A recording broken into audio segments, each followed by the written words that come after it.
প্রয়োজন হলে নতুন কোন আন্দোলনের মাধ্যমে এই দেশ ফ্যাসিবাদ মুক্ত, ফ্যাসিবাদের ষড়যন্ত্র মুক্ত, ভারতীয় দালাল মুক্ত করে এদেশকে নতুন ভাবে স্বাধীন করবে ইনশাআল্লাহ।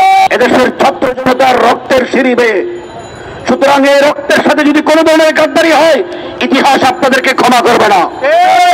আমরা অনুরোধ করছি, মাননীয় প্রধান উপদেষ্টা, আপনার প্রতি যথাযথ সম্মান রেখে বলছি, আজকে 2013 সালের শাপলা চত্বরে যদি গণহত্যার চেতনা না হতো, তাহলে দেশের ছাত্র জনতা, তৌহিদি জনতা, মাদ্রাসার ছাত্র শিক্ষকদের কোটার কোনো প্রয়োজন ছিল না।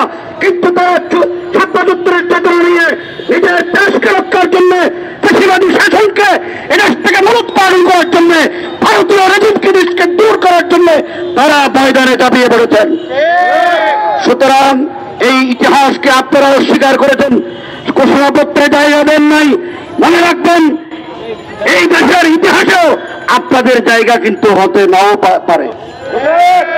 এই জন্য আপনাদের কাছে আমাদের অনুরোধ, শাপলা চত্বরের গণহত্যার ইতিহাস, 21 সালে মোদী বিরোধী আন্দোলনের ইতিহাস, কোটা সংস্কার আন্দোলনের ইতিহাস, নিরাপদ সড়ক আন্দোলনের ইতিহাস এবং পীরখানার গণহত্যার ইতিহাস ঘোষণাপত্রে নতুনভাবে সংযোজন করতে হবে।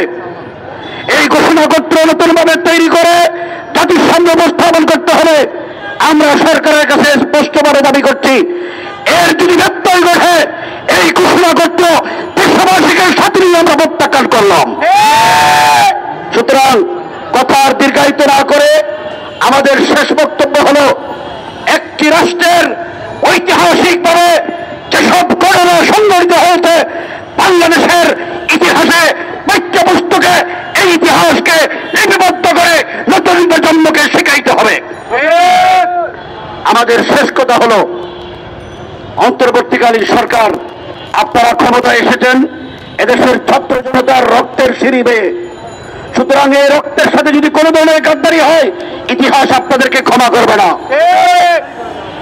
এই ইতিহাস থেকে ফ্যাসিবাদী আওয়ামী দুঃশাসন থেকে দেশের মানুষ রক্ত দিয়ে দেশকে স্বাধীন করেছেন, দেশের মানুষকে স্বাধীন করেছেন, দেশের অখণ্ডতাকে রক্ষা করেছেন, ভারতীয় আগ্রাসনকে মোকাবেলা করেছেন।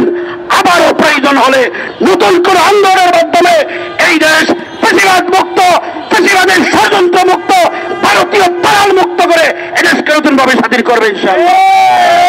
আল্লাহ আমাদের সবাইকে তৌফিক দান করুন। আজকে